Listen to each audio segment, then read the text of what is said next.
hello and welcome. My name is Lacy Garcia and I'm the founder and CEO of Willow. And I would like to welcome you to today's virtual webinar workshop, the 2020 Midpoint, Your Financial Wellness and Your Path Forward. And we are delighted that you have taken this time. We know that your time is very valuable and we're thrilled that you've taken this time to invest in your financial health.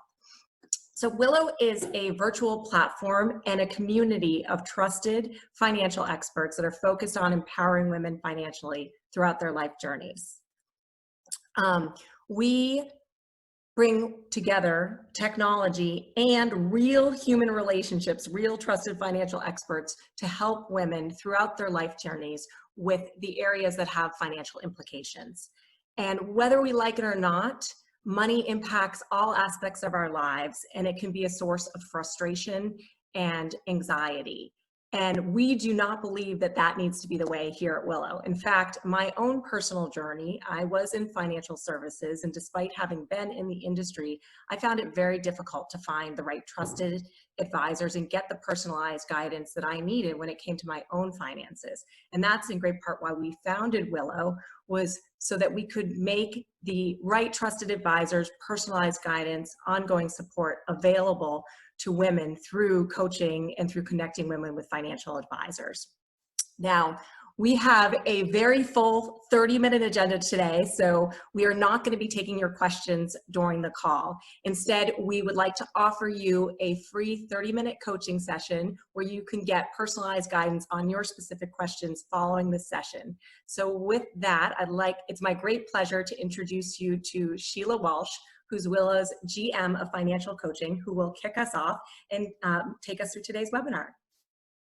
Great. Thank you so much, Lacy. We're so excited that you are all here, and we do have 30 minutes together, which is not a lot of time. So put away your distractions. Feel free to turn your camera on. Take out the workbook that you downloaded from the website. There's also a link to that in the chat. And let's dive in. Today, we're going to talk about three things. First, we're going to start with the macro view. So what's happened in the first half of this year, and what are we keeping an eye on for the next 6 months? Then we'll get into your goals, and what you've learned about them so far, and what you want to achieve in the months to come. Finally, we'll talk about how to take action. And we have three wonderful Willow Financial Coaches here with us, and they're going to share practical strategies that you can implement and help you to reach new heights along your journey.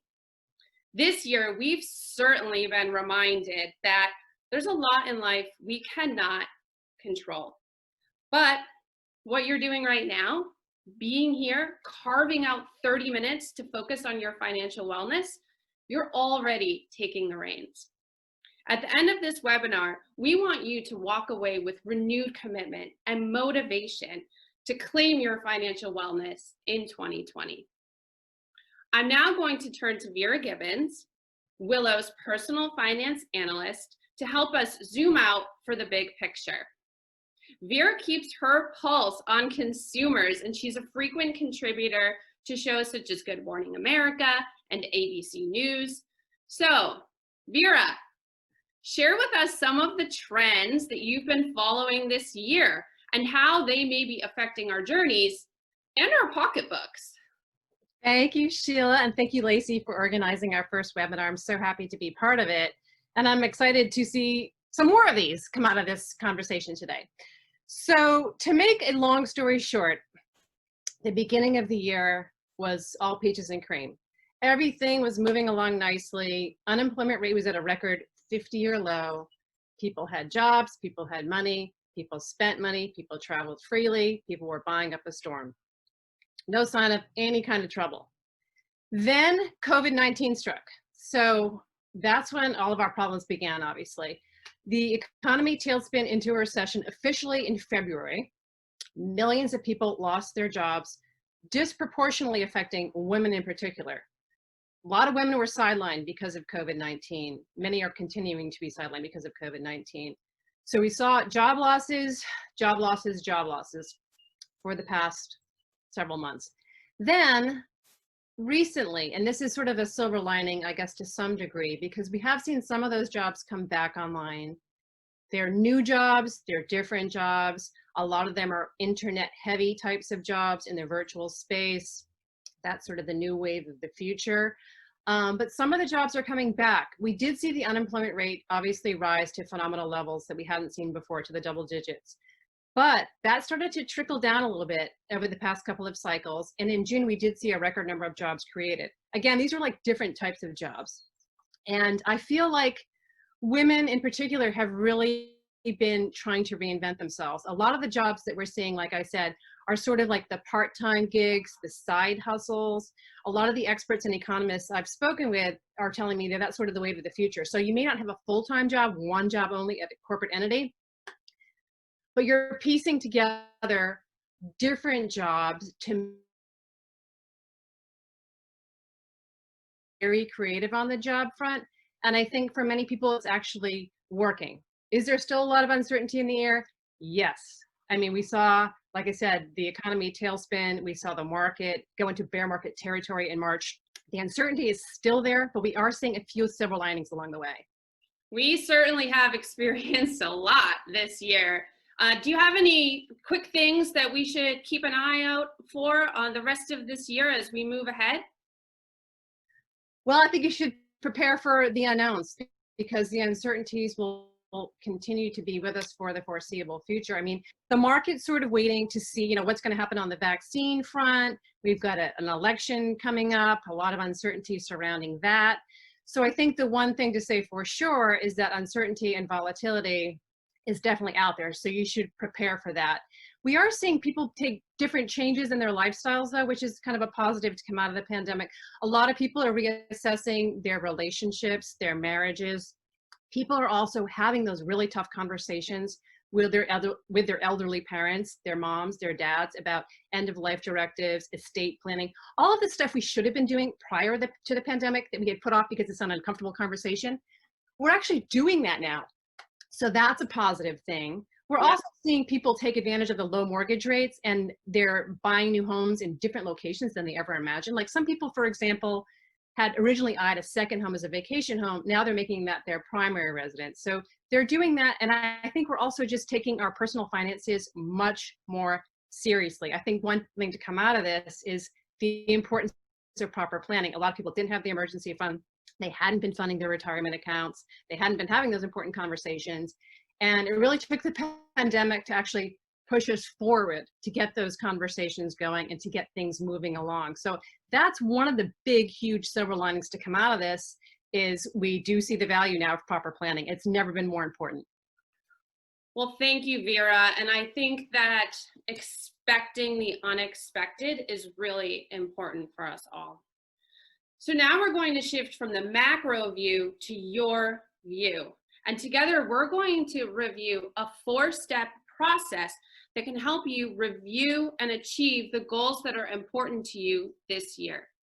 So I'll pull up our workbook, and like I said before, hopefully you pulled it out and you took some notes when thinking about Vera's comments.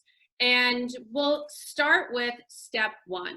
So in order to assess where we are with goals that we set at the beginning of the year, we need to write down what those goals actually were. So yes, write them down. There's something about writing things down that helps us to remember them and take them seriously. So just take a moment and write down one of your financial goals that you set at the beginning of the year.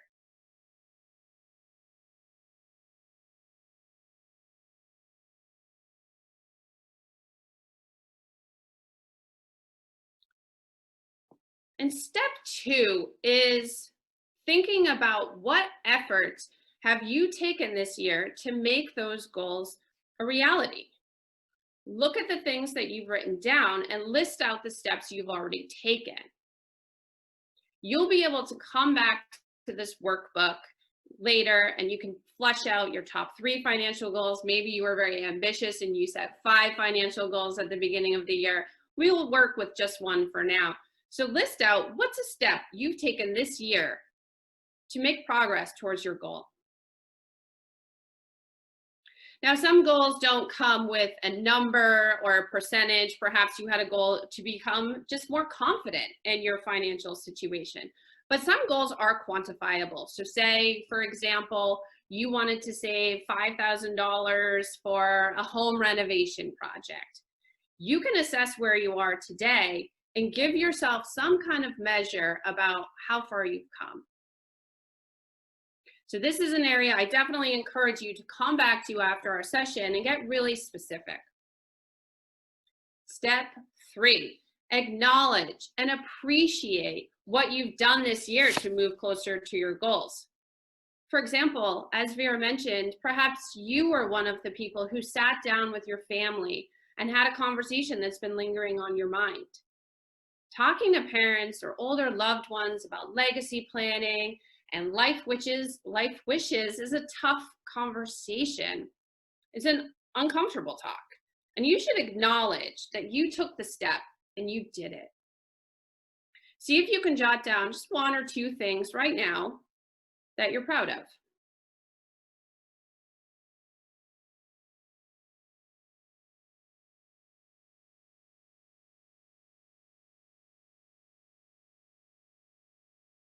I'll say we're all pretty good at noting the things that we want to do in the future.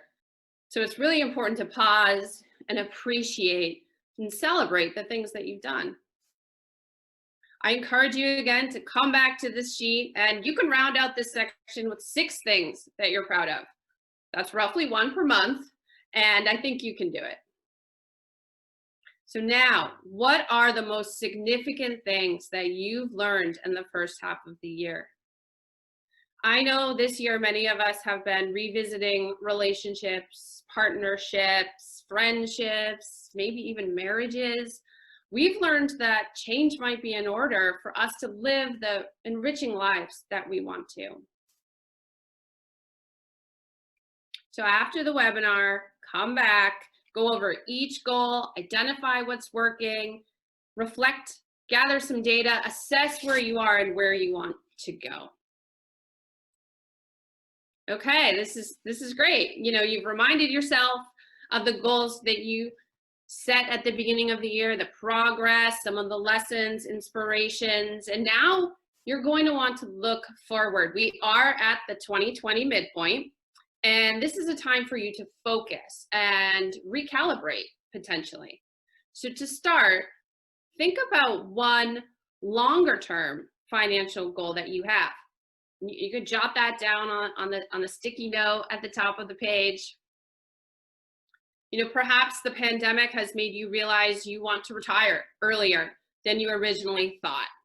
Retiring at age 60 is very different than age 70, and you will need to update your planning. Think about 2 shorter term goals you'd like to accomplish. Maybe you've recently received an inheritance, or perhaps you're a new widow and you want to make a plan to move forward with confidence. Perhaps you're starting a divorce process. Perhaps you want to change your job situation this year, or get rid of the debt that you feel like is weighing you down. I spoke with one woman recently who told me she wants to start saving for an epic vacation adventure in 2022. And when she said, I'll finally be comfortable leaving my house. So ask yourself, why are these goals important to you? That's really important because this is what you'll come back to anytime you start to waver. When you know you want to save for a vacation adventure because you want to build happy memories with your children, you're more likely to stay on track when distractions come up. You'll also want to establish milestones. And that's a step you don't want to skip, because remember, what can happen in 1 month, a lot can happen in 6 months. So now we're going to turn to 3 of Willow's financial coaches that work with women like you. And each one is going to share a proven strategy or tactic to help you along your journey this year. So I'll first turn it to financial coach and certified public accountant Allison Bishop from Portland, Maine. Okay, Sorry, I forgot to unmute myself. Thank you, Sheila. As she said, my name's Allison Bishop. I'm one of Willow's financial coaches. And when I heard that this webinar was really going to be about goals, I knew I wanted to talk about calculating your net worth. Your net worth is really just a snapshot of where you are financially right now. And it can be a really good way to help you track your progress toward your goals over time. And it's also a good first step if you're just trying to get a handle on your finances for the first time. So to figure out your net worth, you just add up the value of everything that you own that you could sell for money and then subtract out your debts. In its very simplest form, you can just make a list with pencil and paper, or you can do it in Excel. You write down everything that you own that with your best guess of the market value. So, that would probably include if you own a house, if you own a car, any kind of bank accounts, investment accounts, retirement accounts, but also other assets. Maybe you own a kayak, or, you have a guitar that's worth $10,000. Anything that you could sell.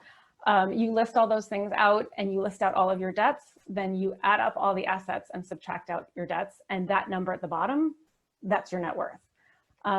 So I think there's some value in just having that number in your head, but also I think the greater value is knowing, is being able to track your progress over time. Because a lot of the times, the steps that we're taking to make progress toward our goals can sometimes be baby steps.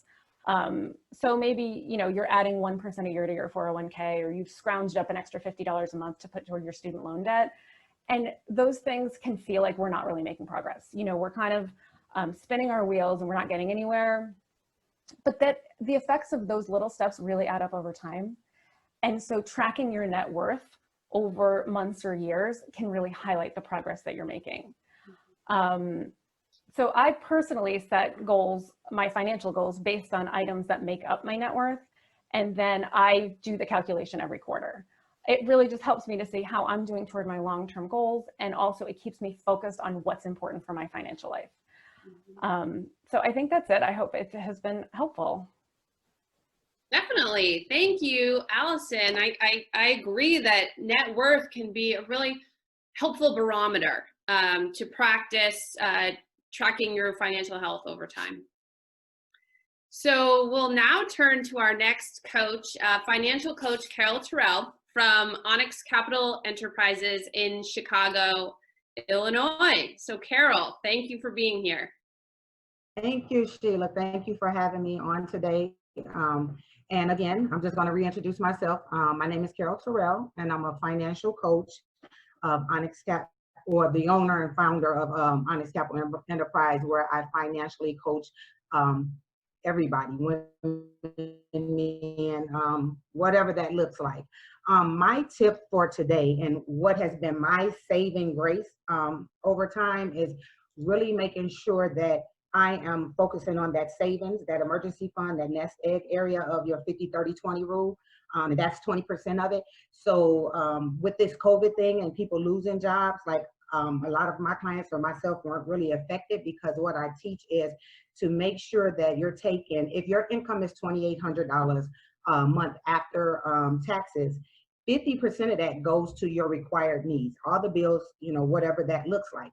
So what my clients are doing, are they actually taking that 50% and multiplying it by 6, and that's what they should be having in their emergency fund or their set aside. And in addition, with the 50-30-20 rule, you have 20% that's savings. So I say now, out of the remaining of your money, you still need to focus on this 20% too. So overall, maybe they've saved up about $10,800, 6 months. At minimum, we all should have a 6-month emergency fund, like at minimum.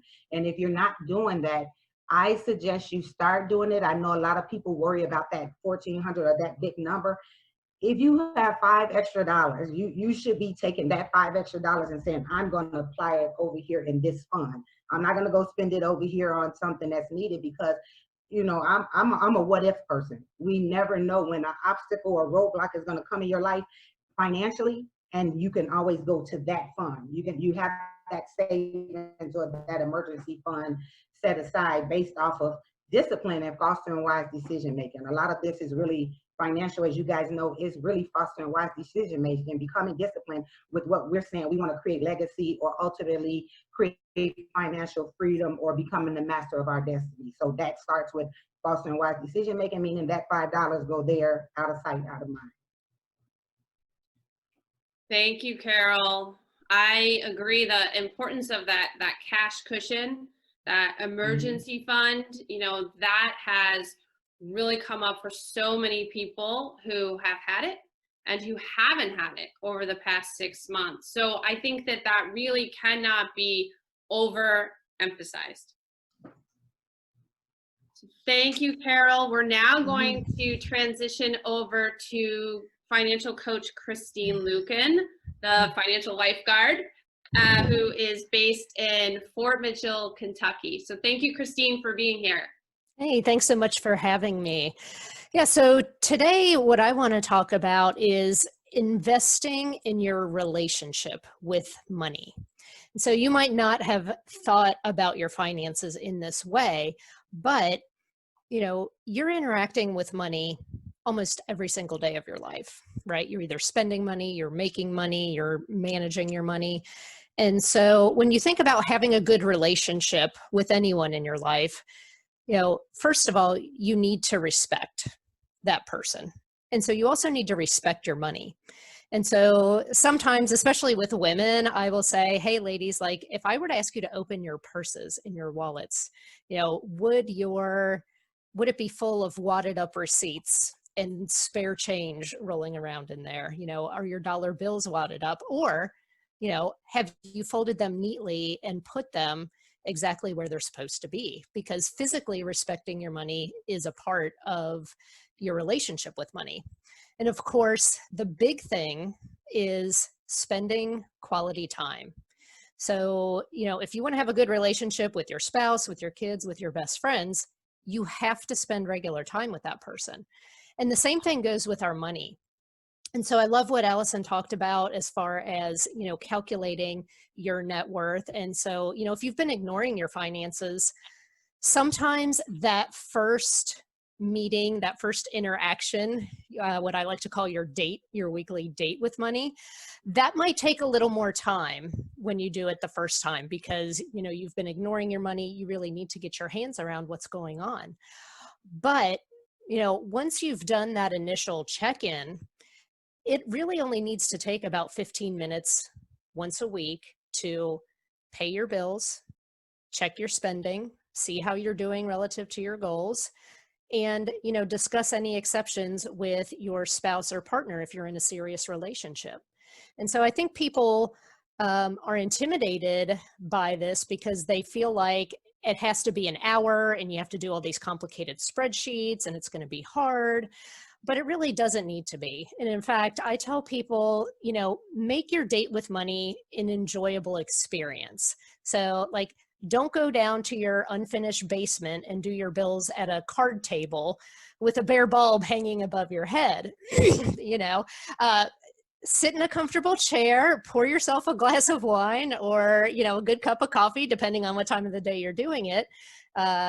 You know, light a scented candle, play some relaxing music, and, you know, interact with your money in a positive way. Because if you do that on a regular basis, your finances are going to improve just by your act of having that weekly date with your money.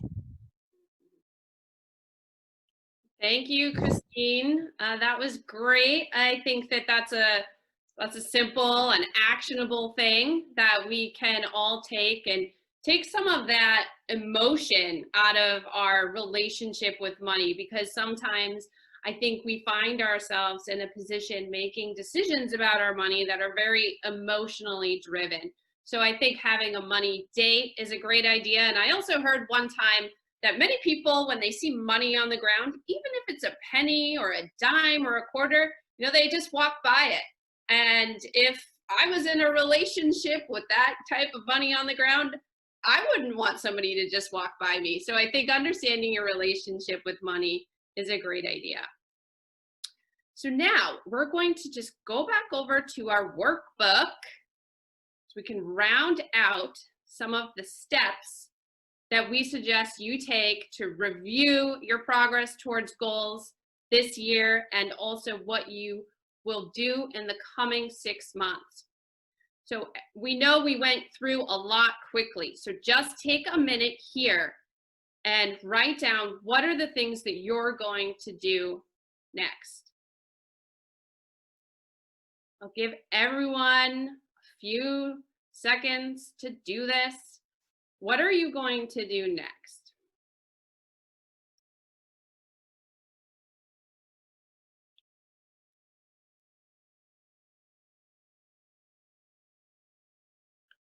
And I encourage you to think about what will taking that step do for you? So maybe it's setting a money date. Maybe it's pulling out the calculator to look at your net worth. Maybe it's opening a separate bank account that will just be your cash cushion or emergency fund. What will that do for you? Maybe you'll feel more calm. Maybe you'll feel like money isn't that bad and it can be fun when you have a scented candle going on. What will that do for you?